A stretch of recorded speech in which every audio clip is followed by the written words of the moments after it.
बांग्लादेश मुसलमानों को माननी होगी शर्तें। मुख्यमंत्री हिमंत बिस्वा शर्मा ने रखी कुछ शर्तें।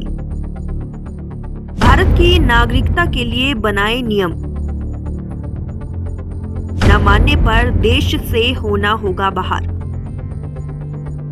असम में मौजूद बांग्लादेश मूल के बंगाली भाषी प्रवासी मुसलमानों को मूल निवासी का दर्जा चाहिए तो उन्हें हिमंत सरकार की कुछ शर्तें माननी होगी। असम के मुख्यमंत्री हिमंत बिस्वा शर्मा ने कहा है कि अगर बंगाली भाषी प्रवासी मुसलमानों को भारतीय नागरिकता चाहिए तो उन्हें 2 से अधिक बच्चे पैदा करना बंद करना पड़ेगा। वहीं 1 से अधिक शादी पर रोक लगानी होगी क्योंकि ये असमिया लोगों की संस्कृति नहीं है। सीएम हिमंत शर्मा ने पहले भी इन सामाजिक बुराइयों के लिए राज्य के बंगाली भाषी मुस्लिम समुदाय को जिम्मेदार ठहराया था, जिनमें से अधिकांश की जड़ें बांग्लादेश में है। सीएम ने आगे कहा कि यदि बांग्लादेशी मुसलमान भारतीय बनना चाहते हैं तो वे अपनी नाबालिग बेटियों की शादी नहीं कर सकते हैं।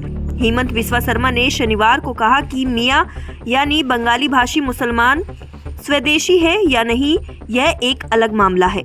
हम जो कह रही है वह यह है कि अगर वे स्वदेशी बनने की कोशिश करते हैं तो हमें कोई समस्या नहीं है, लेकिन इसके लिए उन्हें बाल विवाह छोड़ना होगा, बहु विवाह और महिला शिक्षा को प्रोत्साहित करें। उन्होंने कहा कि असमिया लोगों की एक संस्कृति है जिसमें लड़कियों की तुलना शक्ति से की जाती है और 2-3 बार शादी करना असमिया संस्कृति नहीं है। सीएम ने कहा, मैं उनसे हमेशा कहता हूँ मियाँ के स्वदेशी होने में कोई समस्या नहीं है, लेकिन वे 2-3 पत्नियां नहीं रख सकते। यह असमिया संस्कृति नहीं है।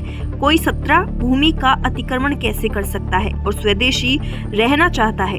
सीएम ने कहा, अगर बांग्ला भाषी मुसलमान असमिया रीति रिवाजों का पालन कर सकते हैं तो उन्हें भी स्वदेशी माना जाएगा। शर्मा ने पहले कहा था कि राज्य सरकार ने पिछले साल 2 चरणों में बाल विवाह के खिलाफ गहन कार्रवाई शुरू की थी और यह पाया गया कि कई बुजुर्ग पुरुषों ने कई बार शादी की और उनकी पत्नियां ज्यादातर युवा लड़कियां थी जो समाज के गरीब वर्ग से थी।